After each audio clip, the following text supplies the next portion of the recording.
네, 안녕하십니까. 경기대학교 안창호입니다. 제가 오늘 맡은 강의는 한강과 현대 서울의 탄생입니다. 지금 화면에 보시는 첫 장면은 아마 한강을 중심으로 한 서울의 강남과 강북의 모습을 보여주는 장면인데 뭐 굉장히 신선하게 보이실 수도 있고 굉장히 낯설게 보이실 수도 있을 겁니다. 지금 가운데 보이는 이 다리가 오늘날로 치면은 지금의 한남대교입니다. 자, 그렇게 되면 이 전체 이 한강을 중심으로 한 공간에 대한 감이 잡히실까요?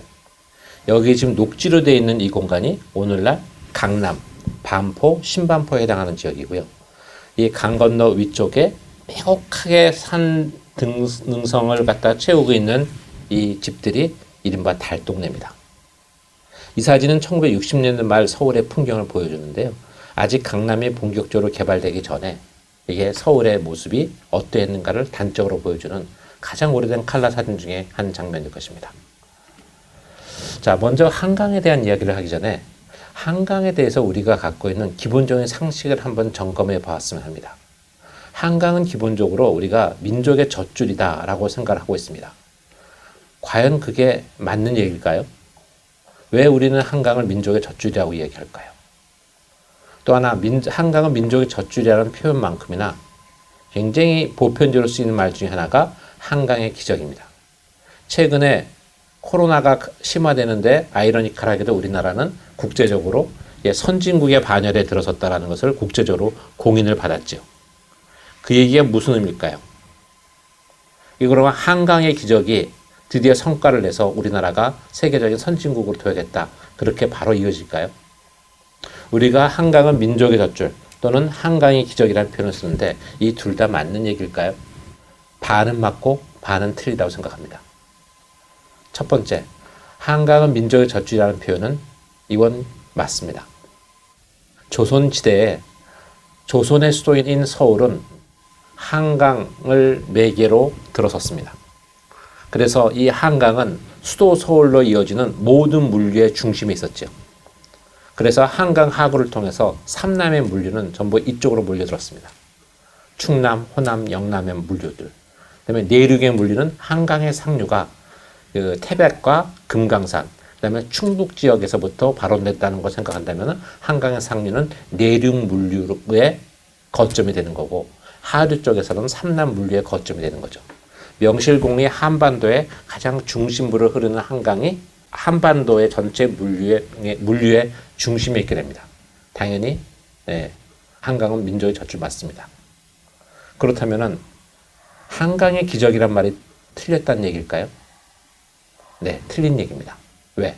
우리가 한강의 기적이라고 이야기할 때는 우리가 1960년대, 70년대, 80년대의 경제 개발의 성과가 한강으로 인해서 가능했던 것 같은 착각을 불러일으키게 하는 말이죠. 그런데 경제성장이라는 것은 어떻게 이루어집니까? 경제성장이 이루어지려면 공장이 있어야 되죠. 공장이 없더라도 물류가 활발하게 이루어진다든지 수출입이 이루어진다든지 그래야 될 거 아닙니까? 근데 한강변에 공장을 보신 적 있나요? 한강변에 물류의 심장인 항구라든지 창고를 보신 적 있나요? 없죠. 한강변에는 가장 눈에 많이 띄는 것이 강남과 강북을 연결하는 다리와 그 주변에 들어선 아파트뿐입니다. 아파트가 그럼 경제개발에 기여를 했을까요? 아니면 아파트가 경제개발의 성과적 결과물일까요? 그렇지도 않습니다. 사실은 한강변의 아파트는 만약에 한강이 물류의 기능이 살아있었다고 하면 진짜 경제개발에 기여를 했었다고 하면 나타나지 않았을 풍경입니다. 오늘은 그 얘기를 좀 속도감 있게 진행해 보려고 합니다. 사실은 한강의 기적이란 말은 실제로 한강이 경제개발에 기여했다는 것이 아니라 라인강의 기적이 독일의 경제성장에 기여한 것과 같은 그러한 모습을 만들고 싶었었던 그런 비유적 표현에 불과합니다. 냉정하게 말하면 한강은 우리나라 경제개발에 기여한 것이 눈꼽만큼도 없습니다. 그 역사를 살펴보도록 하겠습니다. 사실은 한강은 굉장히 우리 600년 그 역사도시 서울을 이해하는데 굉장히 중요한 강이라고 생각을 하지만 유감스럽게도 오래된 한강의 모습을 보여주는 자료는 거의 없습니다. 옛날에는 사진 자료가 없었으니까 근대 이전엔 사진 풍경이 없다고 치더라도 그림이 좀 많이 남아 있어야 되잖아요. 그림도 별로 없습니다. 그러면 근대 이후에 사진 기술이 발달하면서 사진이 굉장히 많이 찍혔을 것 같지만 의외로 한강을 촬영한 사진도 별로 없습니다. 사진은 어떤 때 남겨놓습니까? 사진은 뭔가 멋있는 장면이 있을 때 반드시 셔터를 누르게 되죠. 한강의 모습들이 카메라에 담기지 않았다는 얘기는 한강변이 멋있지도 않았다는 얘기예요. 좀 혼란스러우시죠? 그럼에도 불구하고 지난 100년의 역사를 이야기하려고 보면은 뭔가 과거의 모습을 찾아야 될 것 같아서 찾다가 찾은 사진이 한강의 원래 모습과 가깝게 보여주는 그림 중에 겸재정선의 그림을 찾았습니다. 야, 겸재는 굉장히 훌륭한 화가니까. 그리고 진경산수화라는 실제 모습을 있는 그대로 잘 표현하는 화가라고 했으니 굉장히 사실적으로 묘사했겠거니라고 생각이 드실 겁니다. 그 그림을 살펴보겠습니다. 사실은 이게 한강변을 찍은 가장 오래된 사진 중에 하나는 이런 풍경입니다. 이게 용산 근처에 마을의 모습이 일부 보이고요. 강을 건너는 나룻배의 모습이 보이죠. 이게 아마 조선 후기의 한강변의 풍경의 대표적인 것 중에 하나일 겁니다. 그리고 이런 사진도 일부 있어요. 사진 상태가 썩 좋지는 않습니다만 한강변의 구릉지를 중심으로 형성되어 있는 마포 근처의 마을 풍경. 그 다음에 한강변에 아마 밤섬쯤 되지 않을까 싶은데 한강변에서 배를 만드는 풍경. 이 정도 풍경이 한강변에 사진기로 남아있는 몇 안 되는 장면들인데 이 장면들이 우리가 굉장히 자랑스러워할 만한 아주 뿌듯한 장면은 아니죠. 자, 그런데 뿌듯한 장면이 하나 있어요. 우리가 효자로 널리 알려진 정조가 자기 아버지의 능을 찾아서 수원 화성을 갈 때 이 한강을 건너갑니다. 그때 정조가 수원 화성을 나들이 하는 장면을 그림으로 남긴 그 능행도 병풍이 있죠. 그 병풍 중에서도 이 그림, 용산에서부터 노량진까지 건너가는 이 다리가 그려진 풍경이 있습니다. 이 다리는 오늘날의 다리는 아닙니다. 이 다리는 당시에 수많은 한강변의 배들을 증발해가지고 이것을 많이 건너갈 수 있게끔 다리를 만든 것이죠. 그래서 배로 만들어진 다리라고 해서 이것을 배다리라고 합니다. 이 배다리가 놓였던 곳은 한강에 처음으로 철교가 놓였던 한강 철교가 놓인 장소로 추정되고 있습니다. 자, 이 그림 말고는요. 아까 말씀드렸던 겸재정선의 경교 명승첩이라는 그림이 있습니다. 이 그림이 남은 것은 빼어난 화가이기도 했던 겸재정선이 자기가 양천 현감을 지내고 있을 때 아마 좀 한가로울 때 배를 타고 한강변을 쭉 둘러본 적이 있었던 것 같아요. 그래서 한강변을 둘러봤을 때 그 중에서 눈에 띄는 장면을 가지고 그림으로 그린 겁니다. 그때 그린 그림이 여러 폭이 남아있어요. 한강 상류의 노군탄이던 곳, 이것은 아마 송파 너머 쪽일 것, 상류 지역이고요. 꽤 근사한 모습이죠. 이런 그림들이 몇 개의 장면이 있고요. 그 다음에 중류 정도 내려오면 광나루라는 곳, 지금 광진교 있는 곳 좀 되겠죠. 그다음에 규례정 이런 것들, 행주산성의 모습들, 난지도 일대 모습, 동작진, 동작대 연처겠죠. 그 다음에 선유봉, 지금의 선유도가 있는 곳의 모습입니다. 그 다음에 강서구 가양동에 있었던 그 지역, 이런 그림들이 더러 남아 있습니다. 양화진도 남아 있고요. 이수교 쪽의 풍경, 압구정의 풍경. 여기 보니까 압구정 유명하죠. 압구정도 야트막한 언덕이었습니다. 지금 현재 아파트 단지에서 이런 풍경은 전혀 찾아볼 수가 없습니다. 이러한 모습들, 송파의 모습들이 있는데 이런 모습들이 얼마나 실제 모습에 가까울까요? 충분히 아름다운가요? 겸재정선이 굉장히 그림을 잘 그리기 때문에 아마 이 그림을 보면 아마 감탄할 수도 있습니다. 충분히. 그런데 송파의 지금 모습은 이러거든요. 아파트 단지의 모습이지만 만약에 이 아파트 단지로 바뀌어서 그렇지 아파트 단지가 아니었던 오리지널 모습은 근사했을까요?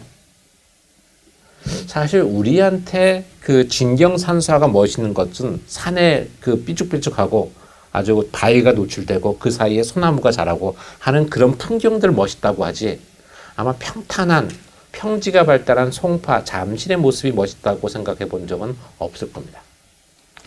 사실 냉정하게 말하면 이 한강 주변의 풍경은 굉장히 오래된 지형으로 이 높낮이가 별로 없어요. 그러다 보니까 한강 주변에는 멋들어진 그림을 그릴 만한 장면이 많지 않습니다. 지금까지 보여드렸던 겸재정선의 그림을 현재 한강을 중심으로 그렸던 도송도 주변에 배치해 놓으면 바로 이러한 모습들이 그려지는데, 이러한 모습들의 공통점은 여기에 남산에서 흘러내려왔던 많은 지세들이 한강변에 끝나는 곳에 약간의 언덕을 진 곳에 언덕진 곳의 장면을 이렇게 멋진 그림으로 그려놓은 겁니다. 단언컨대 겸재정선의 그림은 실제보다 훨씬 멋있게 한강변 풍경을 그렸습니다. 그리고 이런 풍경은 앞으로도 볼 수가 없죠. 실제로 사진에도 기록된 바가 없는 장면들입니다. 자, 이러한 장면이 드라마틱하게 우리의 역사의 전면으로 등장하게 됩니다. 그게 1876년의 개항, 그리고 이어서 1900년에 대한제국에 만들어진 경인철도가 만들어지면서부터 한강의 변화가 시작이 됩니다. 한강의 첫 번째 변화는 개항과 함께 도시의 성장축이 변화한 모습을 우리가 찾아볼 수가 있습니다. 조선이란 나라는 바다로 나가는 걸 금했죠. 그리고 조선은 폭넓게 외교 관계를 맺었던 나라가 아니었기 때문에 조선과 외교적으로 굉장히 중요한 나라는 땅으로 연결되어 있는 중국과 바다 건너야 되는 일본, 그리고 작은 나라였던 여진과 육구 제국 그 정도일 겁니다. 그런데 바다로 나가는 것을 금했기 때문에 조선은 가장 외교적으로 중요했던 중국과 교류를 할 때는 이 땅을 걸어서 갔습니다. 그런데 대한제국이 출범한 즈음에 중국이 조기호랑이가 됐고, 대한제국의 세계 여러 나라와 서로 국제적인 관계를 맺으면서 이제 대한제국은 더 이상 육로로 세계와 만날 필요가 없어졌습니다. 바다를 통해서 세계 여러 나라와 만나기 시작했죠. 그랬을 때 당연히 중요해지는 것은 항구가 중요해지고, 그 항구 중에서도 서울과 가장 가까운 인천항의 개항이 굉장히 중요했을 것입니다. 그래서 예전에는 조선시대에는 도송에서부터 중국으로 연결되는 남대문을 나와서 서대문을 거쳐서 독립문을 거쳐서 평양을 거쳐서 의주로 연결되는 길이 중요했는데, 개항이 되고 나면은 남대문을 나와서 한강을 건너서 인천을 통해서 세계로 연결되는 길이 중요해집니다. 그러면 당연히 도시의 성장축은 북쪽을 향하다가 이제는 남서쪽 쪽을 향해서 성장하게 되겠죠. 이 부분이 도시의 한강의 역할이 중요하게 등장하면서 도시의 성장축이 바뀌게 되는 건데, 이 자세한 내용은 나중에 그림을 가지고 설명을 드리도록 하겠습니다. 자, 일제강점기에는 또 다른 변화를 겪게 됩니다. 왜냐하면 이제 나라의 주인이 한인에서 일본인으로 바뀌게 되면서 일본인이 좋아하는 땅은 또 달랐기 때문에 그렇습니다. 대한제국기에는 아주 공교롭게도 우리가 남북이 분단이 돼버리죠. 분단이 되면서 땅만 갈라진 것이 아니라 물길도 갈라졌습니다. 한강의 하구가 막혔죠. 물론 바닷길도 막혔고요. 그러면서 서울은 북쪽으로의 성장이 멈춰지게 됩니다. 불가피하게 한강을 건너서 남쪽으로 성장하게 되죠. 아마 강남이 조선시대는 물론이고 1970년대까지 강북이 강남보다 훨씬 중요한 지역이었는데, 오늘날 모든 경제, 사회, 문화가 강남이 중심으로 바뀐 배경에는 아마 거기에는 분단이 있을 겁니다. 분단이 없었으면 강남이 그렇게 성장하지도 않았을 거라고 생각이 들어요. 그러니까 분단은 또 다른 한강에게는 기회였을지 모르겠지만 서울의 전체 구조에서 보면 성장축을 다시 한번 바꾸는 굉장히 중요한 사건이었다고 할 수가 있겠습니다. 먼저 개시장과 함께 경인철도 건설이 어떻게 이루어졌는지 그림과 함께 보죠. 아까 말씀드린 것처럼 조선시대 때는 서울에서 개성과 평양을 거쳐서 의주를 나가면은 이제 중국, 북경으로 연결이 됩니다. 그런데 이제 개항이 되고 나면 더 이상 북경으로 가는 루트는 중요해지지 않고 남대문에서 한강을 나와서 인천으로 가는 이 길이 중요하게 되는 거죠. 조선시대까지는 북경으로 연결되는 외교 루트, 그다음에 한강으로 연결되는 경제 루트가 서로 역할을 분담을 했는데, 개항이 되고 나면은 이제 북경으로 가는 외교 루트가 죽어버리고 이 남쪽 한강을 건너는 이 경제 루트가 외교 루트까지 서구의 문물을 받아들이는 루트까지 겸하게 되면서 남대문에서 한강으로 이르는 이곳이 도시 성장의 거점이 되게 됩니다. 이 모습은 경기 가명도의 모습인데요. 경기 가명도는 호암미술관에서 가지고 있는 자료인데요. 이게 서대문의 모습입니다. 남대문 한 이쪽, 이 아래쪽은 있었겠죠. 여기서 쭉 이 길을 따라서 나와서 보면은 여기에 문이 하나 작게 보입니다. 이게 영흥문입니다. 영흥문을 통해서 이제 중국으로 연결됐던 거죠. 자, 근데 저 길이 더 이상 유효하지 않게 되었다는 겁니다. 자, 지금 보여지는 장면은 우리가 개항장 그러면 인천항을 이야기를 하는데, 인천항에서 이 개항장을 열렸다고 하더라도 인천항에 물건을 풀어놓은 다음에 그 물건을 다시 도성까지 운반하는 것은 당시에 기차가 없던 시절에는 불가능합니다. 그러면 인천항에서 물건을 풀어놓은 그 물건들은 어떻게 서울 도성까지 올까요?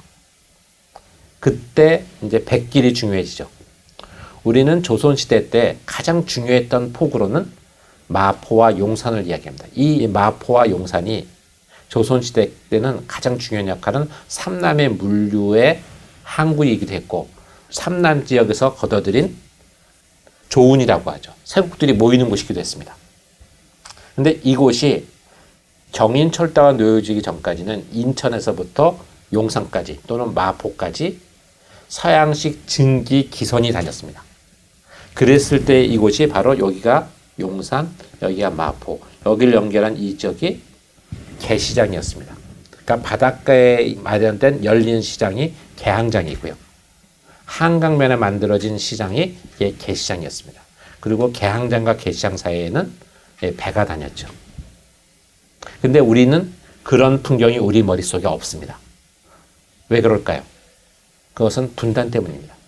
왜? 우리는 대부분의 이 강의를 들으시는 분들은 우리가 기억하는 서울은, 우리가 기억하는 한강은 전부 한강의 물류 기능이 완전히 죽은 다음에 한 번도 한강에서 물건 실은 배가 떠난 적을 본 적이 없는 사람들이거든요.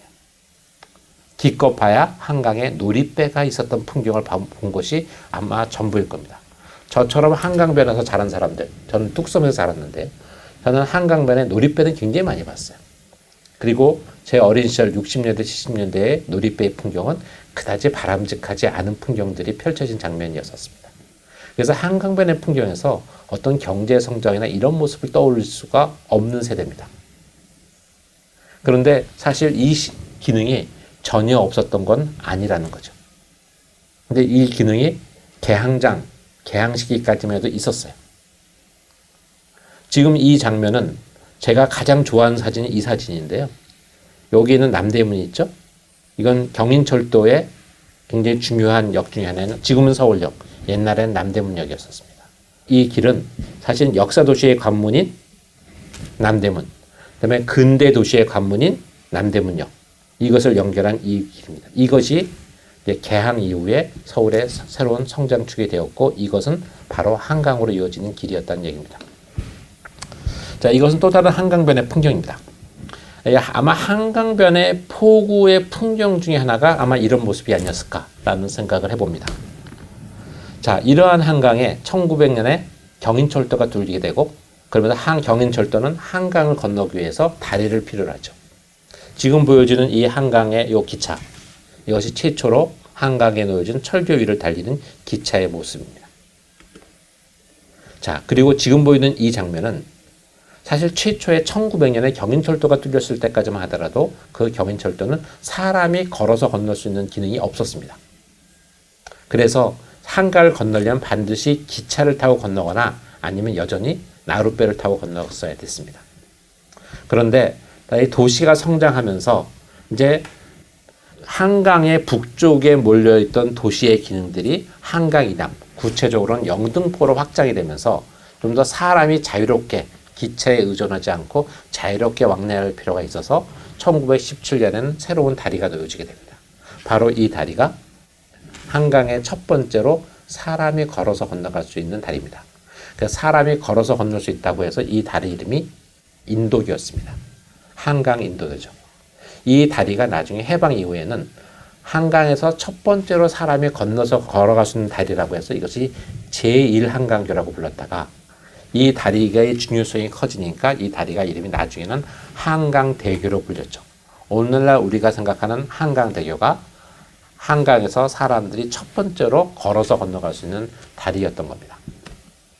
자, 이 모습은 1930년대에 1916년에 만들었던 이러한 다리가 홍수 때 피해를 입습니다. 그래서 홍수 때 피해를 입고 나서 이것이 다시 만들어진 게 1950년대 촬영된 사진인데요. 30년대에 이러한 다리 모습이 됐고, 지금은 이 똑같은 다리 모습이 여기 하나가 더 놓여서 쌍둥이 다리처럼 되어 있죠. 이게 지금 현재 한강대교의 모습입니다. 이 뒤편에 보이는 이 다리, 이게 최초의 한강철교의 모습이라고 볼 수가 있습니다. 자, 또 하나 한강철교가 놓였을 당시에 한강의 또 다른 중요한 변화 중에 하나는 서울에 사는 사람들의 물 문제를 해결하는 것이었습니다. 그래서 뚝섬에는 아마 서울에서 최초로 뚝도 정수장이 만들어지고, 노량진에는 인천에 사는 사람들을 위한 노량진 수온지가 만들어집니다. 이게 대한제국기에 일어난 한강의 변화 중에 하나라고 할 수가 있습니다. 또 하나는 이 뚝도에, 지금의 뚝섬이죠. 뚝섬에 정수장이 만들어진 그 즈음에 여기에 일본인들이 일본의 이주 농촌을 조성한 것도 1910년의 일입니다. 지금 보여지는 장면은 최초의 뚝도 정수장의 풍경입니다. 여기에 보일러를 떼는 정수하는 기계를 움직이는 시설들이었던 거고요. 이 중에 이 건물의 일부는 지금도 잘 남아 있어서 지금 현재 수도박물관으로 바뀌었습니다. 지금도 여기에 가면은 과거에 1907년, 8년경에 만들어졌던 정수시설과 여과지 시설들이 잘 남아 있습니다. 지금 보여드린 장면은 인도교 옆에 있었던 노량진 수온지의 건물의 모습입니다. 전체의 모습이 되겠고요. 이 한강 인도교의 그 남단에 있었던 노량진 수온지는 지금은 서울의 시역에 포함되어 있었지만, 당시에 이 노량진 수온지는 서울 사람들을 위한 것이 아니라 인천 사람들을 위한 것이었고, 나중에는 영등포 사람들을 위한 것이었습니다. 왜냐? 인천이 서울의 관문이었는데 조선시대 때 만들어진 대부분의 큰 도시들은 전부 강을 끼고 만들어져 있습니다. 근데 큰 도시 중에서 강을 끼고 있지 않은 도시들은 대부분 개항 이후에 바다를 끼고 만들어진 도시입니다. 그 얘기는 무슨 얘기일까요? 조선시대는 내륙 물류가 중요했기 때문에 강 중심으로 도시가 만들어졌는데, 개항 이후에는 바다를 중심으로 도시가 만들어졌다는 얘기입니다. 그러니까 예외 없이 우리 한반도에서 바다를 끼고 있는 도시들은 근대 이후에 성장한 도시다.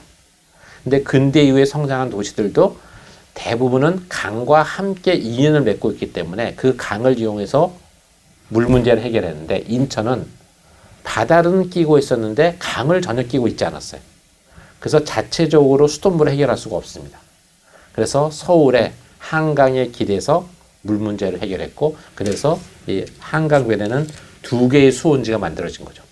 뚝섬에 있는 수온지는 서울 사람들을, 노량진에 있는 수온지는 인천 사람들을 위한 것이었죠. 그래서 이쪽에서 인천 수온지에서부터 쭉 연결되는 이 길은 여기에 인천 수도선이라는 이름이 붙어 있었습니다. 자, 한강의 그 두 번째 중요한 변화는 대한제국이 식민지가 됐다라는 사실입니다. 대한제국이 식민지화가 되는 가장 중요한 역사적인 사건은 1904년의 러일전쟁이었죠. 1904년의 러일전쟁에서 일본이 승리를 하면서 일본은 한반도에 대한 힘의 우위를 점하게 되고, 그것으로 대한제국을 겁박을 해서 용산에 일본의 군기지를 만들게 됩니다. 따라서 용산에 군기지를 만들면서 용산역 주변에 새로운 시가지를 만들게 되는데, 그 시가지가 서울의 입장에서 보면 최초의 신시가지죠. 최초의 신시가지인데, 그 신시가지가 철도와 일본군 병영을 중심으로 만들어졌기 때문에 용산이라는 신시가지는 철도와 병영의 신시가지다라고 할 수가 있습니다. 그리고 그러한 성격은 지금까지 그대로 이어지고 있습니다.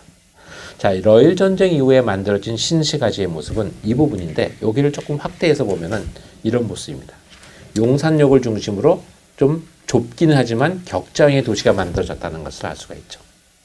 그러니까 최초의 신시가지가 한강변에 들어섰는데, 그게 하필이면 우리가 국권을 피탈당하는 상황과 맞물려 있는 것이 우리의 근대사의 비극적인 장면이라고 할 수가 있겠습니다. 사실 이게 용산에 왜 일본군 기지가 들어서게 됐느냐? 이게 아마 경인철도가 용산을 지나가기 때문에 그랬던 것 같습니다. 병영의 특성상 기본적으로 물류가 굉장히 중요한데 이 기차역을 끼고 있어야지 군 기지로서 역할을 충분히 할 수 있었던 거죠. 당시에 용산의 신시가지가 들어서면서 조선시대까지 있었던 마포에서부터 용산을 연결하는 지금의 이 포구의 모습은 지금은 이렇게 전부 한강변의 길로 대치되어 있습니다. 하지만 전체 윤곽은 당시의 모습을 어느 정도 유지하고 있죠. 지금 보여지는 장면은 여기가 용산 철도기지입니다. 그리고 여기서 쭉 뻗어난 이 길이 1900년에 만들어진 경인철도고요. 그러면 여기에 있는 아파트는 뭐겠습니까? 네, 이건 서부 이천동 쪽에 있는 그런 현재 아파트 단지죠. 그리고 여기에는 좀 한가진 곳, 이것이 마포나루의 풍경입니다. 놀랍게도 이 사진은 1960년대 중반의 서울의 풍경입니다. 산업화라든지 어떤 도시화하고는 전혀 관계가 없는 듯한 모습을 갖고 있습니다. 이 장면은 용산역 전체 안쪽의 내부의 모습을 보여주는 거죠. 한강변은 아파트로 병풍처럼 둘러쳐 있어서 한강변에 조망권이라는 것은 존재하지 않는 모습을 보여줍니다. 1921년에 만들어진 조선총독부 지형도를 잠깐 보시겠습니다. 지도를 보시면 이게 한강이고요. 한강이 있고 조선시대 때의 이 한양도성이 이렇게 있습니다. 제가 강의 초반에 말씀드렸죠. 한양도성은 한강으로부터 4km 떨어진 곳에 만들어졌다고. 그 사이에 용산 신시가지가 만들어지면서 도성과 한강이 이어지게 됩니다. 자, 이 모습은 1910년에 이 한강의 변에 일본인들이 우리를 식민 수탈의 상징적인 기관인 이 동양척식회사가 일본 사람들을 식민한 것이죠. 식민이란 말 자체가 사람을 심는다는 뜻이잖아요. 일본은 전통적으로 쌀부족 국가였거든요. 그래서 일본의 농민들을 대거 한반도에 이주를 시킵니다. 그러니까 이주시키면 농사를 많이 지는 김해평야라든지 호남평야 쪽으로만 했을 것 같지만 뜻밖에도 중부지방, 서울 근처에 있는 뚝섬 지역에도 많은 일본인들이 거주해서 살았어요. 그래서 여기에 보면은 뚝도에 이민소학교, 이주민소학교가 있습니다. 여기에 보면 한옥으로 지어서 그러니까 한국 사람 학교인가 했는데 잘 보면 일본인 아이들이에요. 그러니까 이게 서울에 식민지가 됐다는 것을 굉장히 실감 있게 하는 일본인 마을이 서울 근교 한강변에 만들어지기 시작했다는 겁니다. 사실은 이 서울이라는 도시는 기본적으로 한양성, 산으로 둘러싸인 도시이기 때문에 사실은 한강변에 평평한 지역에는 사람들이 잘 살지 않았어요. 왜냐면은 한강변은 늘상 매해 반복되는 여름마다 홍수 피해를 입었기 때문에. 그런데 농사를 짓기 위해서는 한강변이 필요했죠. 그래서 일본인들이 뚝섬이나 마곡지구에 일본인들을 이주시키면서 이 한강변에 제방을 쌓습니다. 쌓으면서 만들어진 땅에 일본인들을 집단으로 정착시켰죠. 그게 오늘날 뚝섬의 근대기 시작이다라고 보시면 되겠습니다. 그런데 기본적으로 일본이 한반도를 식민 지배화하긴 했지만 고질적으로 반복되는 한강변의 수해 문제에 적극적으로 대응하지 않았었어요. 그래서 1925년에 그 유명한 을충년 대홍수 때 한강변이 굉장한 홍수 피해를 입게 됩니다. 지금 보여지는 사진에서 노랗게 표시한 부분들은 전부 홍수 피해를 입은 곳들입니다. 홍수 피해를 입지 않은 지역이 없죠.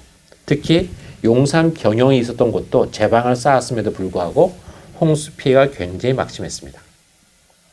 자, 이러한 홍수 피해를 겪으면서 이 한강변은 사실 사람들이 살기가 적합한 지역이라고 말하기 굉장히 어려웠었죠. 그래서 한강변의 주거지의 개발이 굉장히 속도가 느렸는데 이게 도시로 사람들이 몰려들면서 불가피하게 한강변까지 사람들이 몰려 살게 됩니다. 그렇게 되면 한강변의 주거지 개발이 필수적이 되겠죠. 그래서 한강변의 주거지 개발이 근대 시기에 한강의 세 번째 변화라고 할 수가 있습니다. 지금 보여드리는 이 사진은 1936년의 지도인데요. 1936년에 이 한강변의 모습을 보면은 지금 짐작하시겠지만 여기에는 짙은 황색으로 표시되어 있는 이것이 주거지 부분들인데 한강변에는 주거지가 별로 없잖아요. 이런 이유는 한강변에 대부분 저지대가 많았기 때문에 주거지가 형성되지 않았던 겁니다. 그런데 이 저지대에 사람을 살게 하려면은 제방을 쌓고 그리고 홍수 피해로부터 안전한 곳이었어야 되죠. 근데 그렇게 하려면 돈이 많이 들어요.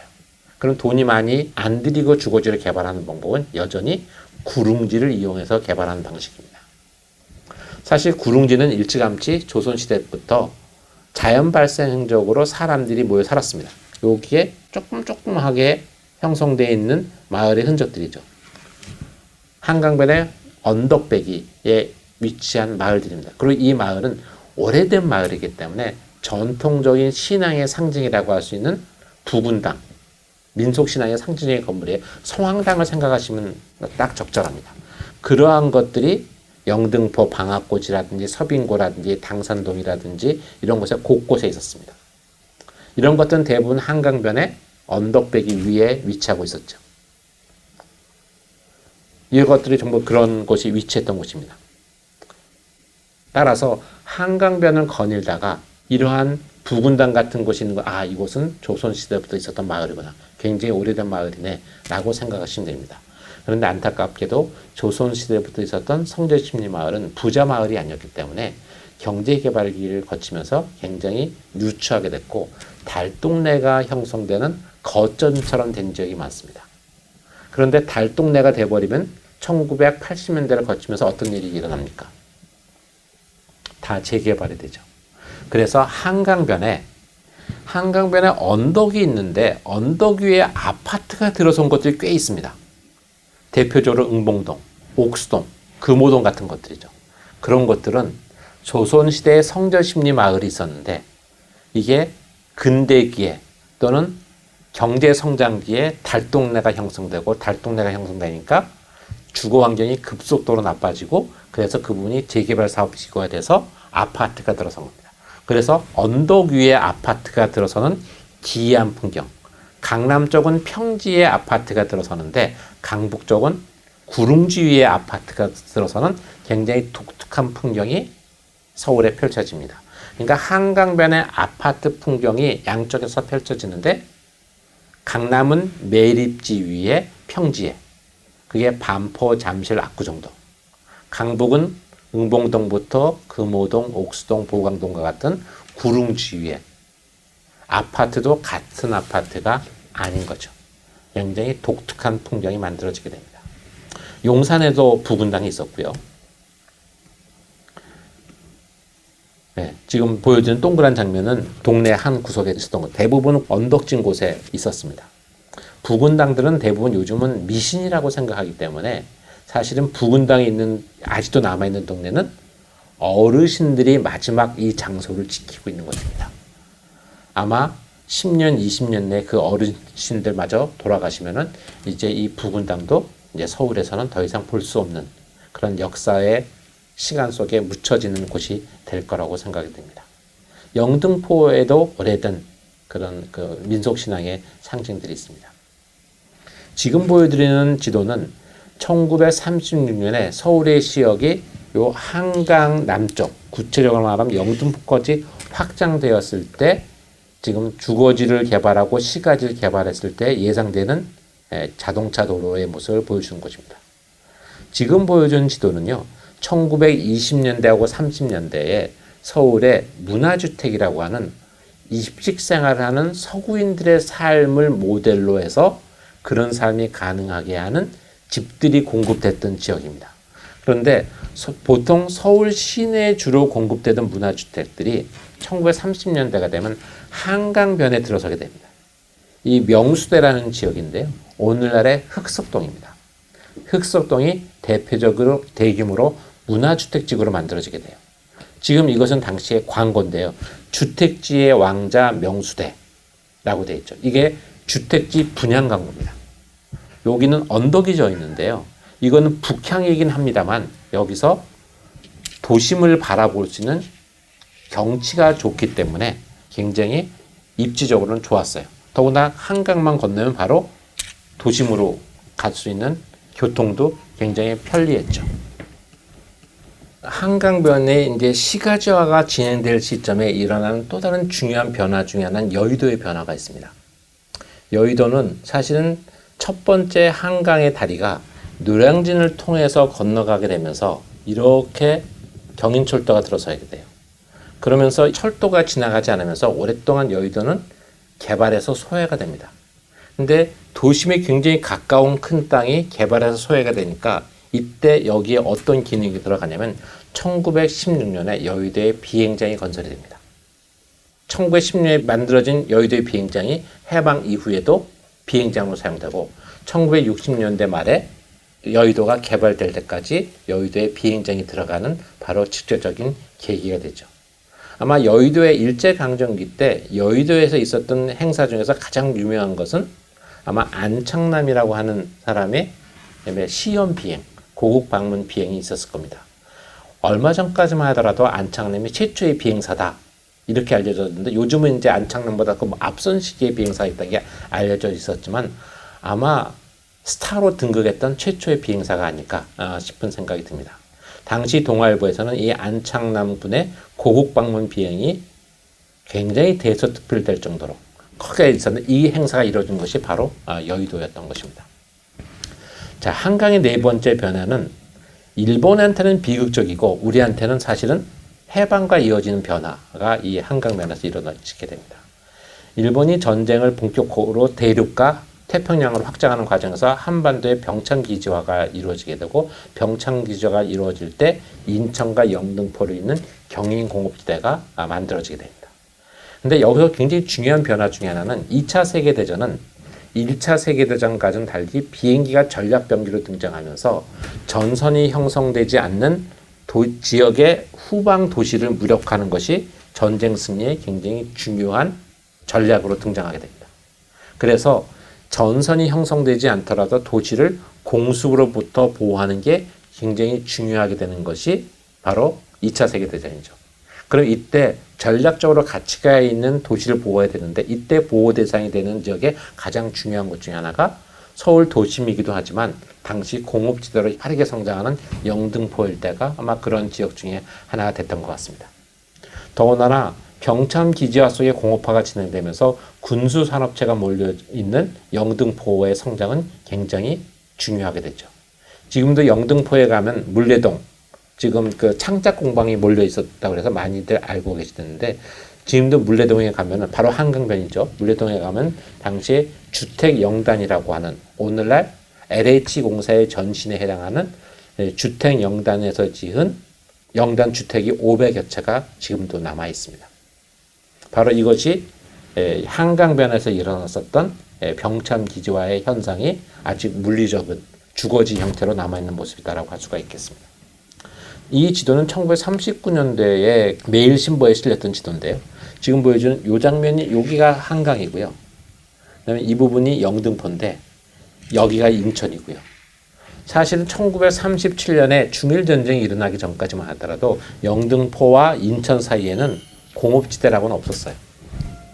그런데 전쟁이 시작되면서 그리고 전쟁이 빠르게 중국 내륙 깊숙하게 되면서 인천으로부터 중국으로 연결되는 이 교통로가 굉장히 중요해지니까 영등포에서부터 인천을 잇는 이 지역이 전체가 공업지대로 바뀌게 됩니다.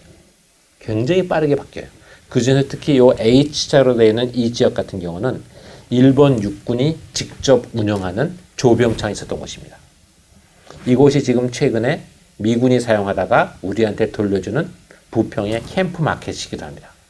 이 돌려진 땅을 어떻게 쓸 것이냐 굉장히 중요하게 되는데 이때 이 지역이 형성되는 겁니다. 병참기지화 속에 한강변의 공업화가 굉장히 빠르게 이루어지는 거죠. 그다음에 한강변의 공업화를 이야기할 때 아마 서울에 오래 사셨던 분들은 다들 기억하실 거예요. 우리나라 최초의 한강변 화력발전소, 당리발전소가 이때 만들어집니다. 이 당리발전소가 오랫동안 서울의 유일한 화력발전소였던 시절이 있었습니다. 이 화력발전소가 지금은 이제 문화발전소로 바뀌어지긴 했습니다만 이 당연히발전소는 영등포 공업지대와 함께 서울의 굉장히 상징적인 산업시설이었던 거죠. 사실 영등포가 그 우리나라의 이제 본격적인 경인공업지대를 형성하게 되면서 구로동 일대 마찬가지로 이렇게 천을 끼고 있죠. 도림천과 한강을 끼고 있는 이 지역의 최초의 산업단지인 구로공단이 만들어지기도 합니다. 나중에 1970년대에 울산, 포항, 마산, 창원 등이 임해공업지가 개발되기 전까지만 하더라도 영등포 일대와 구로동 일대는 우리나라 산업의 메카였고 1970년대까지 한국의 경제를 먹여 살렸습니다. 만약에 한강에 기적이 있었다고 하면은 바로 이 구로동에 있는 산업단지가 가장 근사한 곳입니다. 자, 그 다음에 한강의 오늘날의 모습을 만드는데 결정적인 계기가 된 것은 우리가 해방과 함께 분단이 되었다는 사실입니다. 분단이 고착화 되면서 한강은 물류의 기능을 완벽하게 잃어버립니다. 한강의 폭은 어느 곳이나 도심지로 관통하는 지역은 폭이 1km가 넘을 정도로 굉장히 큰 강인데 인구 1000만의 도시에 폭이 1km가 넘는 강임에도 불구하고 근처에 포구 하나 없고 물류를 담당하는 배 한 척 볼 수가 없잖아요. 그 이유는 많은 분들이 인지하고 있지 못하시는데 한강 하구가 중립구역에 있어서 이게 남과 북이 공동으로 관리하면서 서로 합의하지 못하면 배가 못 다니는 겁니다. 이것이 한강변의 풍경을 오늘날 포구를 없애고 포구가 있던 자리에 한강의 다리를 만들게 되고 그렇게 되면서 주변은 전부 아파트 세상으로 바꾸게 되는 결정적인 계기가 되죠. 거기에 하나 더 돼서 1970년대 잠수교도 만들어지죠. 잠수교를 만들면 어떤 일이 벌어질까요? 배는 전혀 못 다닙니다. 배에 다리가 걸려버리기 때문에. 그래서 이 분단 체제가 한강을 완전히 기능적으로 죽이는 역할을 하는 거죠. 그래서 포구가 있었던 곳은 전부 다리로 연결되고 물류의 기능이 없어지면서 창고나 공장은 꿈에도 못 꾸고 그 사이사이는 모두 아파트로 채워지는 일이 벌어지게 된 겁니다. 당시 냉전이 한참 진행될 때 이제 서울의 인구는 급증하고 그러면은 야 이거 여기다 서울에 강남을 개발해야 되는 거 아니야? 라는 생각이 들었을 때 뭔가 개발 계획을 세워야 되는데 한강변에 매년 반복되는 수해 문제를 극복하지 않고는 강남을 개발할 수 없는 거죠. 그래서 그때 당시에 김수근 팀에게 이 한강 연안 개발 계획을 수립하라고 하니 당시 김수근 팀은 한강 하구를 댐으로 막고 한강 상류도 댐으로 막아서 한강 전체를 호수처럼 물높이를 일정하게 관리하게 되면은 홍수의 물피해 문제를 해결할 수 있다고 생각했던 것 같습니다. 어차피 한강을 통해서 서해로 나가는 것은 냉전 체제에서 불가능하니까 아예 댐으로 막고 한강변을 쉽게 관리하겠다는 계획이죠. 그래서 한강변에 제방을 쌓고 주변을 주거지로 만들겠다는 계획이 바로 이 한강 연안 개발 계획과 여의도 개발 계획이었습니다. 바로 이러한 계획을 수립할 수밖에 없었던 것은 우리가 경제적으로 풍요롭지 않아서도 그랬지만은 사실은 냉전 때문에 한강의 하구를 이용할 수 있는 가능성이 원천적으로 차단되었었기 때문에 그러면서 동시에 강남은 개발해야 되는 그런 현실이 눈앞에 있었기 때문이라고 할 수가 있습니다. 지금 보여주는 지도는 지금 여기에 노랗게 있는 이 선이 바로 군사분계선입니다. 군사분계선이 바로 임진강과 한강 하류를 가로지르게 되죠. 그래서 이 부분에서 한강이 막혀 있는 겁니다. 그렇기 때문에 물류 기능이 죽어 있는 거죠. 그러다 보니 한강 상류에는 잠실대교 쪽에도 보를 만들고요. 여기가 보가 있죠. 그다음에 한강 하류에 신곡보인데도 보를 만들죠. 이렇게 보가 있어버리면 배는 아예 못 다니게 되는 거예요.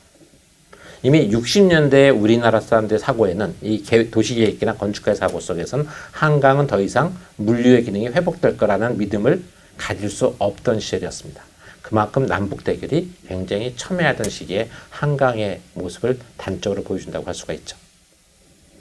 그러다 보니까 어떤 일이 벌어집니까? 민족의 젖줄이긴 한데 강을 통해서 서해로 연결되지 못하는 게 굉장히 안타깝죠.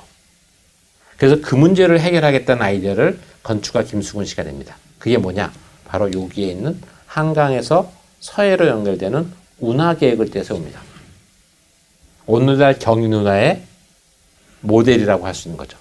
근데 경인운하 계획을 세웠는데 이 경인운하는 이미 운하라는 것은 산업혁명이 한참이던 시절에 물류의 기능을 담당할 때 유효했지. 이 오늘날 같은 이 교통이나 물류 시스템에서는 더 이상 필요가 없는 거였거든요.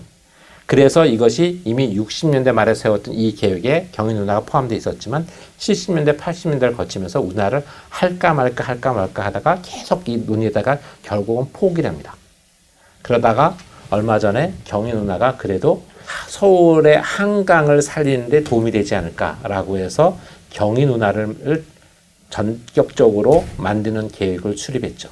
그런데 안타깝게도 이 경희 누나 계획은 사실 성공하지 못합니다. 더군다나 우리가 만약에 남북의 긴장이 완화돼서 통일이 되거나 또는 통일이 아니하더라도 자유롭게 평화를 이야기할 수 있는 시대가 되면은 이 한강 하구의 이 중립수용구역에 경계를 풀게 되고 자유로운 항행을 결정하게 되면 사실은 억지로 만들었던 경희 누나는 더 이상 필요가 없는 시대가 될 수도 있겠죠.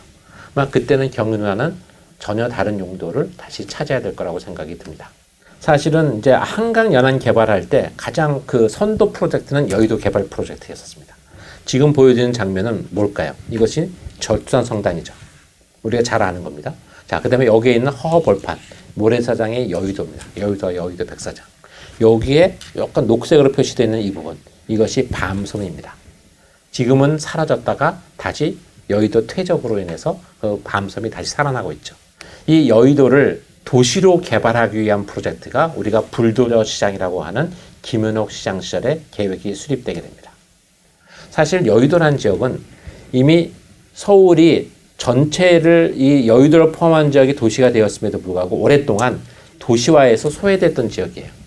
그런데 이 빈 여백의 땅을 채우지 않고는 사실 하나된 서울로 만드는 게 굉장히 어렵다고 생각했기 때문에 여의도 개발 계획을 김은옥 시장 때 본격적으로 추진하게 되고 여의도 개발이 성공적으로 마무리되면서 그 다음 강남 개발로 그 개발의 방향이 바뀌게 되는 겁니다. 이 당시에 여의도를 시가지로 만들기 위해서 한강 개발 3개년 계획을 수립했고요. 한강 주변에 있는 밤섬을 폭발하고 선유도를 깎아서 거기서 채취한 흙과 돌로서 여의도의 윤중제, 제방을 쌓게 되고 제방을 쌓은 그 위에 도시를 건설할 계획을 세웠던 겁니다.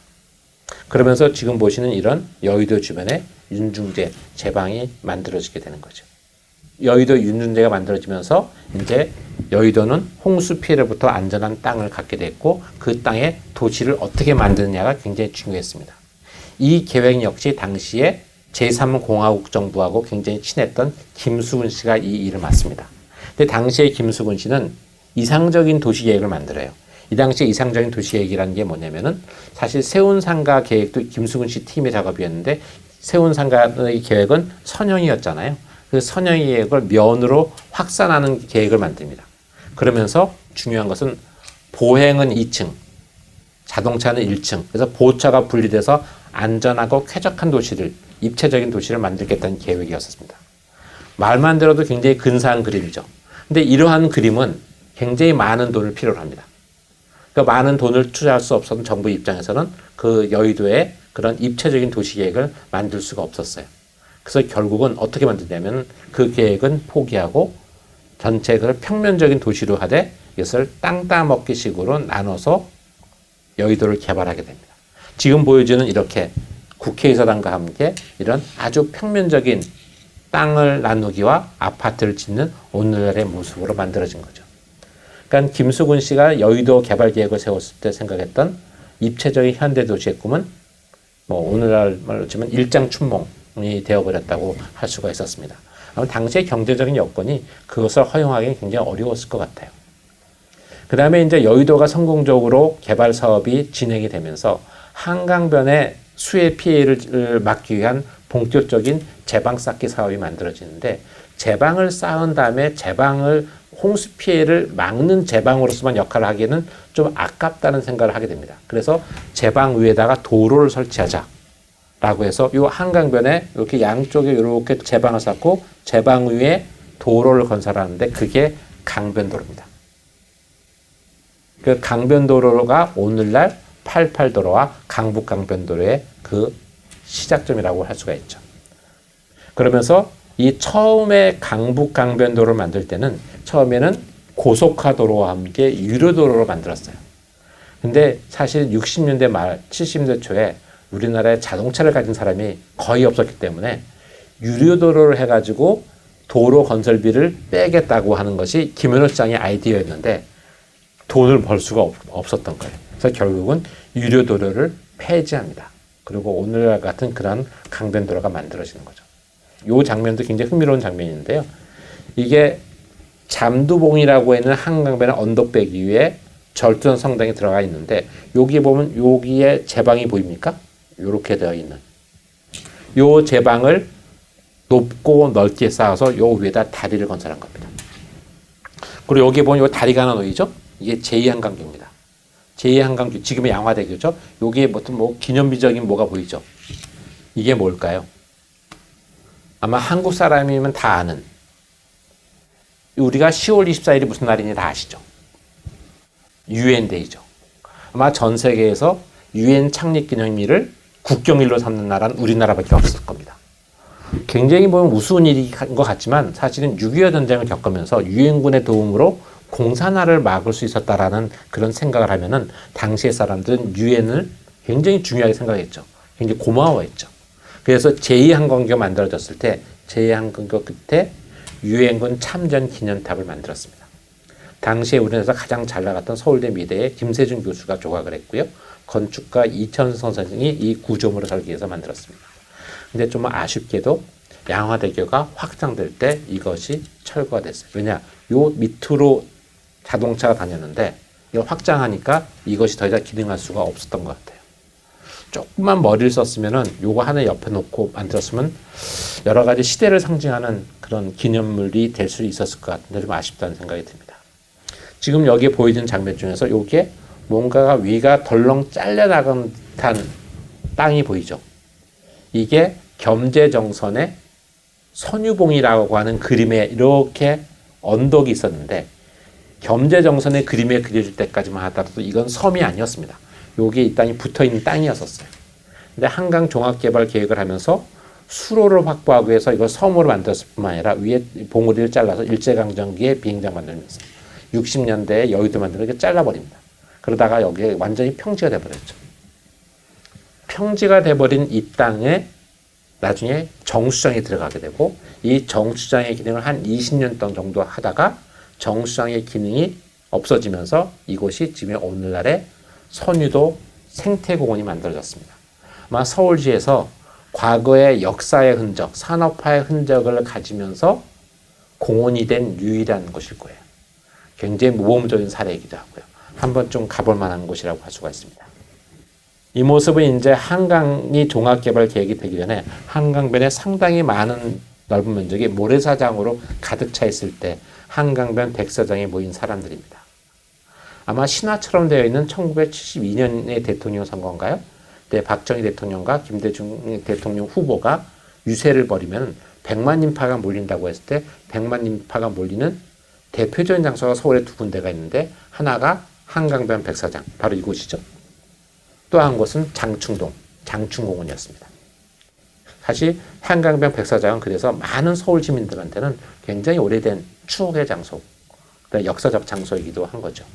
이 한강변이 이제 제방이 쌓여지면서 이렇게 제방이 쌓으면서 만들어진 거저 생긴 땅, 봉이 김선달이 따로 없죠. 공짜로 생긴 이 땅을 비싸게 팔아먹기 위해서 여기 이 지역을 아파트 지구로 지정하고 여기 아파트를 짓게 됩니다. 그때 본격적으로 지어진 최초의 아파트 단지가 오늘날 서울의 가장 부촌 중에 하나인 동부 이천동 아파트 단지가 되죠. 이것이 성공적으로 만들어진 다음에 반포 아파트, 잠실주구 아파트, 압구정동 아파트가 매립지 위에 들어서게 됩니다. 이것이 오늘날의 한강변 풍경을 만들게 됐다. 그리고 그 풍경의 배경에는 6.25 전쟁과 분단이 있다라는 것이 제 말씀입니다. 한강을 경제적인 측면에서 사용하게 된 최초의 사건은 아마 한강변의 리조트 호텔, 워커힐 호텔일 겁니다. 당시에 경제 개발을 위해서는 달러를 벌어들여야 되는데 물건을 만들 공장이 없었던 상황에서 달러를 어떻게 벌어들이느냐. 그 당시에 우리나라에 있었던 가장 많은 외국인들은 미군이었었어요. 그 미군들이 휴가 때마다 오키나와나 괌으로 떠나는 것을 보고 그 사람들 달러를 벌기 위해서 서울의 최초의 종합 리조트 호텔을 워커힐에 만듭니다. 이 물을 끼고 있고 산을 끼고 있는 이곳이 아주 최고의 한강변 리조트 호텔 시설이 될 수 있다고 생각했던 거죠. 그런데 이 호텔의 이름이 워커힐이잖아요. 왜 워커힐일까요? 6.25 전쟁 때 죽은 워커 장군을 기리는 언덕이라는 뜻입니다. 이게 미군을 상대로 한 외화벌이의 목적의 호텔이었다는 것을 정확하게 말해주는 부분이다라고 할 수가 있습니다. 그 다음에 처음에는 호텔이었는데 나중에는 한강을 공유수면을 매립하는 것이 굉장히 중요한 돈이 된다는 것을 이제 우리가 알게 되고, 그렇게 해서 한강변 매립을 중요한 사업 대상지로 삼았고, 그 대상지는 예외 없이 아파트를 지어서 한강변 아파트 신화를 만들게 됩니다. 그러니까 한강변에는 자동차 길이 생기고 그 너머로는 아파트 단지가 있는, 이것이 어떤 결과를 낳느냐. 사실은 한강이라고 하는 천혜의 자원을, 수자원을 끼고 있음에도 불구하고 우리는 한강으로 접근하는 길이 막히게 됩니다. 그러니까 워터프론트라고 하는 도시의 이미지를 살릴 수 없었죠. 아마 앞으로 우리한테 남은 굉장히 중요한 과제 중에 하나는 한강변을 도시민들의 일상의 삶의 공간으로 어떻게 되돌릴 수 있느냐가 아마 중요한 과제가 될 겁니다. 한강변을 개발할 때 가장 결정적인 사건 중에 하나는 강남을 개발하는 것일 텐데, 강남 개발이 갑자기 속도를 낸 이유에는 바로 이 사건이 배경을 했습니다. 1968년 1월 21일에 김신조의 청와도 습격 사건. 이 사건은 사실 당시에 경제개발에 올인하면서 일반 서민들은 먹고 살기에 힘들어서 전쟁은 까마득하게 잊고 있던 사람들한테 6.25 전쟁의 비극을 깨우치게 하는 결정적인 사건이었습니다. 이 사건을 통해서 당시에 전쟁의 공포가 되살아나고, 바로 그러한 시민들을 잠재우기 위해서도 특단의 조치가 정부에서 필요했죠. 그것이 바로 한강 이남의 제2의 도시를 만드는 것이었습니다. 69년에 한강 남쪽에 제2의 서울을 건설하겠다. 100만 시민을 한강 이남으로 이주시키겠다. 이 계획을 하게 되고, 본격적으로 시작되는 게 이것이 강남 개발의 시작입니다. 이른바 영동지구 개발 사업이 이 시기에 본격화되는 거죠. 아마 1.1 사태가 아니었다면 강남 개발이 이렇게 빠르게 속도를 내지 않았을 겁니다. 이때 시작된 강남 개발이 88 올림픽에 이르면서 정점에 이르러서 오늘날 강남북시대가 만들어지게 됩니다. 영동지구 토지구역정리사업지구의 조감도의 모습이고요. 이 당시에 영동지구 개발을 할 때만 하더라도 사실 이 그림에서 보듯이 사실 아파트를 만들 계획은 없었어요. 근데 공짜로 한강변에 땅이 생기니까 이것을 가장 비싸게 활용하는 방법은 아파트를 짓는 방법이라고 생각을 했던 거죠. 이것이 이제 아파트 신화로 이어지는 겁니다. 사실은 강남 개발의 흔적이 한강변 아파트지, 이 한강의 기적의 성과로 볼 수는 없다라는 이야기죠. 네, 한강변 아파트 신화가 만들어진 잠실변 풍경. 그러면서 한강을 정비하는 과정에서 한강에 있었던 수많은 섬들이 다 사라져서 깨끗하게 정리된 오늘날의 모습이 만들어집니다. 잠실에 있었던 수많은 섬들이 사라졌고요. 압구정지구를 개발하면서 여기에 있었던 섬도 저자도도 사라졌습니다. 한강과 중랑천이 만나는 곳이었죠. 또 하나는 밤섬은 여의도 개발하면서 사라졌고요. 그런데 뜻밖에도 전혀 없었던 섬 하나, 설의 섬이 하나 생기기도 했습니다. 거의 앙증맞게 하나 생겼는데요. 그런데 나중에 섬이 그리워지니까 세빛둥둥섬을 만들기도 했습니다. 얼마나 잘 작품되는지는 잘 모르겠어요. 여러 가지 사회적 논란이 좀 많이 있었던 건데요.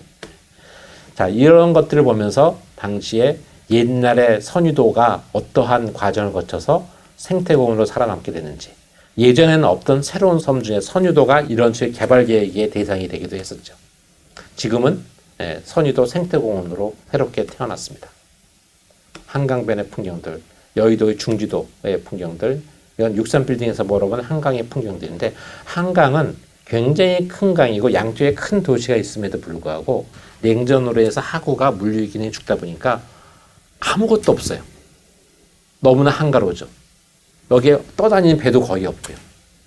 너무나 무료한 한강이 됐습니다. 사실 한강이 다시 되살아나려면 남북 간의 긴장이 해제돼서 한강 하구가 자유항해가 이루어지면은 한강의 풍경이 바뀌고 서울의 풍경도 바뀔 거라고 생각이 듭니다. 사실 한강의 모습을 적극적으로 바꾸려는 노력이 한 번 있었죠. 88 올림픽 때. 88 올림픽 때 한강에 유람선을 띄우고 한강변 올림픽 주경기장에서 세계적인 경기를 하면서 서울을 세계에 자랑하고 싶었던 시절이 있었어요. 실제 이때 한강의 풍경이 굉장히 많이 정비가 됩니다. 그리고 1968년에 시작된 한강 개발이 30년 만에 강남북이 서로 대등한 도시로 성장하는 결정적인 계기를 마련하게 됩니다. 88 올림픽의 개최는 한강의 다리를 무미건조하게 만든 시절에서 아름다운 한강의 다리 만들기로 전환하게 되는 계기가 되기도 했습니다. 그리고 한강변에 수많은 문화유적이 있다는 사실도 우리가 알게 되고요. 이것뿐만 아니라 한강변에 우리가 유원지라고 하는 부정적인 이미지를 가지고 있었던 한강변의 풍경을 한강의 고수부지라고 하는 아주 근사한 풍경, 체육공원, 잔디가 있는 풍경으로 만드는 역할도 하게 됩니다. 그리고 한강변에는 목동에 매해 반복됐던 침수지구를 목동 신시가지로 개발하면서 한강변을 아주 근사한 신시가지로 개발하는 계기가 마련되기도 했습니다. 이것을 통해서 서울은 완전히 새로운 황골탈퇴의 길로 접어들게 됐습니다. 지난 100년 사이에서 약간 90년대 초까지의 서울을 살펴봤는데요. 너무 좀 방대한 양을 빠르게 이야기를 하느라고 충분한 이야기가 잘 전달되는지 좀 걱정이 되긴 합니다만, 이상으로 제 강의를 마치고요. 이어서 제가 현장에서 몇몇 좀 주의 깊게 강의에서 못다한 얘기들을 영상을 통해서 좀 보실 수 있을 것 같습니다. 이상으로 제 강의를 마치도록 하겠습니다. 감사합니다.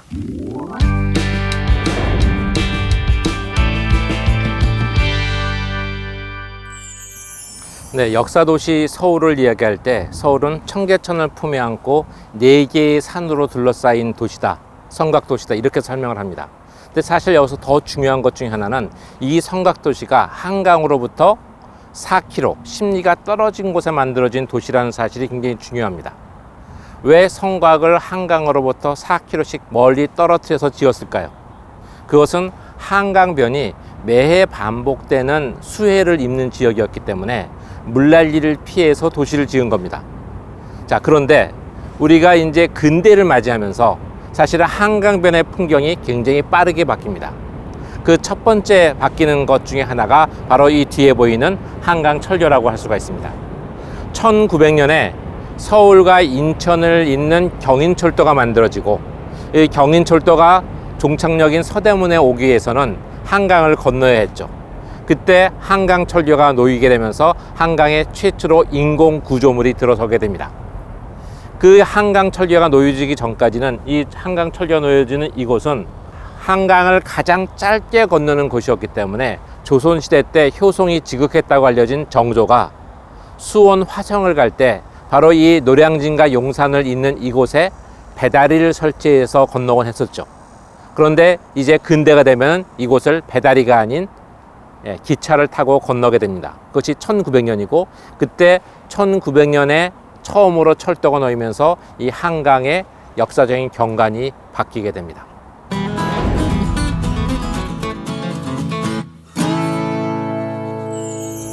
네, 한강은 굉장히 도심을 가로지르는 하천치고는 폭이 1km가 넘을 정도로 굉장히 큰 강입니다.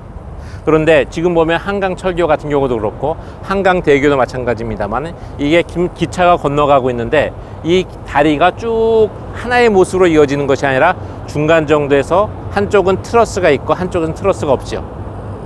왜 하나의 모습으로 다 트러스를 연결하거나 아니면 트러스 없이 짓지 않았을까요? 그 이유는 바로 한강의 원래 물줄기가 어디였느냐를 이야기해 주는 것입니다. 지금 트러스가 있는 곳에 보면은 다리와 다리의 교각 사이가 굉장히 넓습니다. 그런데 트러스가 없는 것은 교각이 짧죠. 저게 무슨 얘기냐?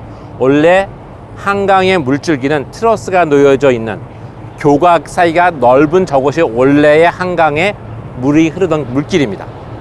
이 교각이 짧은 것은 이것이 비가 안 오는 건기에는 백사장이었던 것이죠. 그래서 백사장이었던 것은 이 다리를 촘촘하게 놓을 수 있는데, 한강이 깊은 곳은 다리를 촘촘하게 놓을 수가 없으니까 최대한 넓혀서 공사비를 줄이고 그 위를 트러스를 얹어서 보강을 한 겁니다. 그래서 한강의 다리를 잘 보면 트러스가 얹혀져 있는 구간과 얹혀지지 않은 구간, 이것이 바로 한강의 물줄기의 원래의 길과 나중에 백사정이었다가 그게 물줄기에 포함된 부분, 이것을 구분하는 작은 팁이 된다고 할 수가 있겠습니다.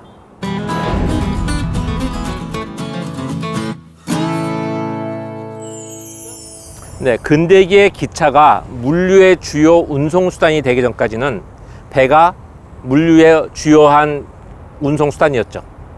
조선시대까지만 하더라도 우리는 한강이 민족의 젖줄이라고 생각을 했습니다. 그 이유는 삼남의 물류가 한강 하구를 통해서 바로 이곳 용산까지 배가 닿았기 때문입니다.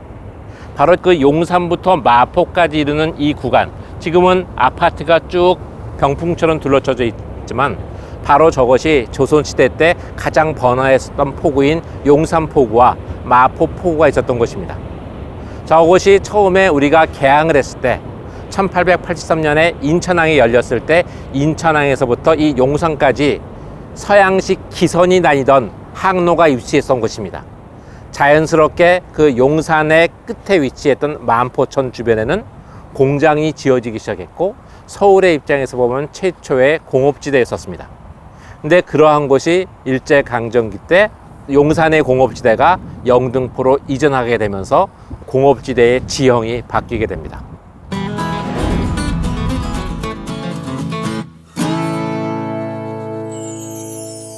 네, 지금 제 뒤로 보이는 곳은 아파트가 늘어서 있는 풍경. 이 풍경은 바로 한강의 도시적 경관을 가장 드라마틱하게 바꾼 아파트의 모습입니다. 저 모습이 왜 만들어졌을까요? 사실 그 이야기를 하기 위해서는 용산의 첫 번째 물리적인 변화를 가져온 용산의 일본 군기지 이야기부터 해야 됩니다. 용산에 일본 군기지가 들어선 것은 1904년에 러일 전쟁 때 일본이 러시아를 이기고 한국에 대해서 물리적인 힘의 우위를 확보하게 되고 그것이 바로 일본의 식민 지배로 가는 길목이었기 때문에 그렇습니다. 러일 전쟁에서 승리한 일본이 한국 정부를 겁박해서 용산에 일본 군기지를 건설하게 되죠. 그러면서 용산에 신시가지가 만들어지게 됩니다. 저쪽에 보이는 저 아파트 뒤로 있는 지금의 미군 기지는 러일 전쟁 이후에 만들어진 새로운 일본군 병영이고 용산역과 그 사이는 신시가지가 만들어지게 됩니다. 바로 그 신시가지가 역사도시 한양 도성의 입장에서 보면 도성 밖에 만들어진 최초의 신시가지이고 그 신시가지가 한강변의 면에서 만들어지게 됩니다.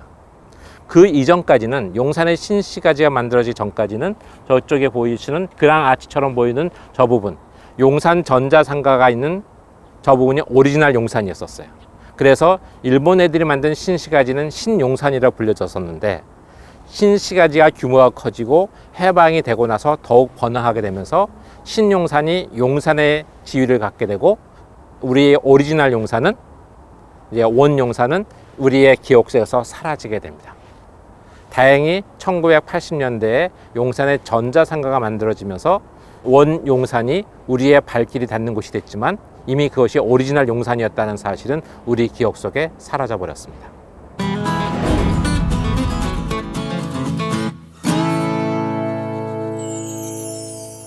네, 저는 지금 한강 한가운데에 있는 섬, 노들섬 한 복판에 서 있습니다. 그리고 저는 이 뒤에 배경에 동작대교를 두고 있습니다. 굉장히 한가로운 풍경이고 어떻게 보면 낭만적이기까지 한 이 풍경 속에는 남북 사이의 긴장이 최고조로 달했을 때의 그 시간을 담고 있습니다. 기억하시는 분도 아마 계실지 모르겠는데 1977년에 박정희 대통령은 남북 대치 상황 속에서 서울이 너무나 많은 인구를 가지고 있기 때문에 위험하다. 그래서 휴전선에서 평양만큼의 거리만큼 떨어진 곳에 임시 행정수도를 만들겠다는 발표를 1977년에 한 적이 있습니다. 그리고 부지런히 행정수도를 만드는 계획을 추진했죠.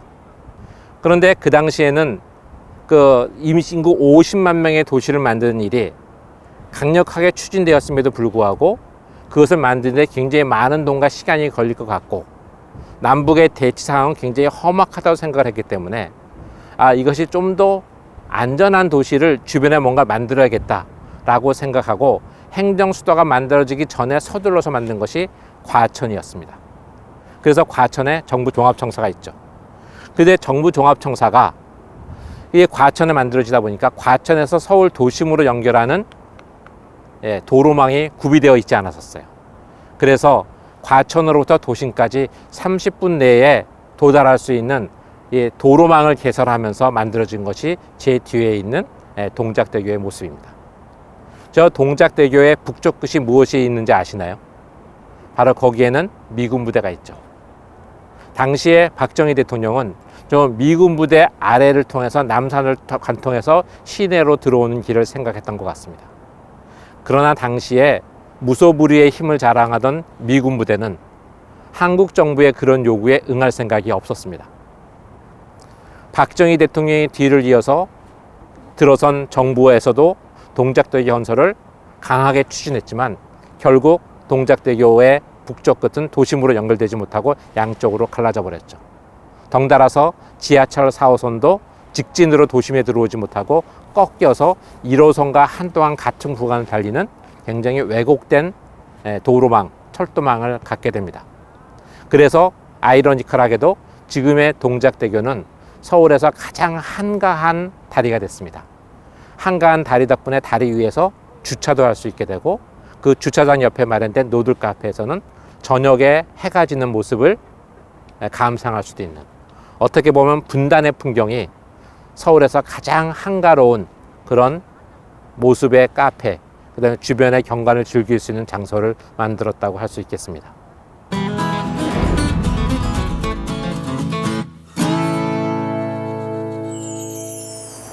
네, 저는 지금 한강대교 바로 위를 가로지르는 노들섬의 그 연결 다리 위에 서 있습니다.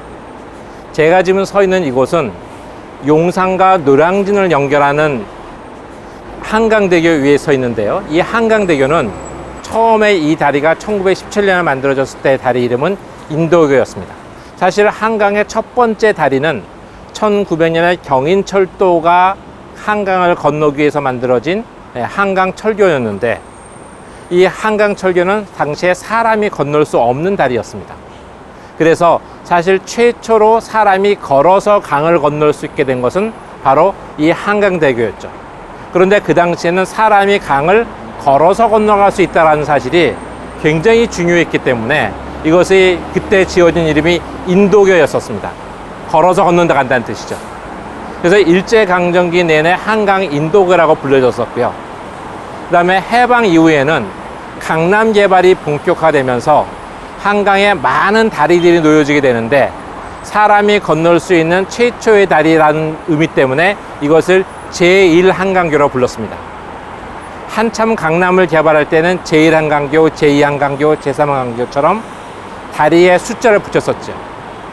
그러다가 지금은 이제 한강에 다리에 숫자를 붙이는 것보다는 그 지역의 의미를 살려서 이름을 부르게 되었고, 이제는 그래서 이 다리를 한강대교라고 불리게 됩니다. 그러니까 이 다리는 원도심 강북에서 한강 이남, 서울의 최초의 강남인 영등포를 연결하는 최초의 다리인 셈입니다. 이후 한강은 26개, 27개 많은 다리를 가진 도시의 중심적인 역할을 맡게 됩니다.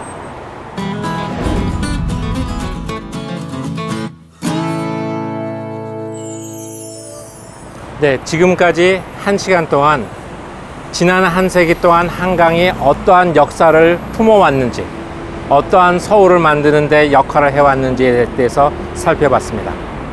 자, 오늘 서울을 이야기를 하면서 한강이 서울의 성장의 중심에 있다는 말씀을 드렸지만, 그리고 많은 다리의 이야기를 말씀드렸습니다만, 마지막으로 강의를 마치면서 한 가지 부탁드리고 싶은 게 있습니다. 부탁이라기보다는 권유일 수 있겠는데요.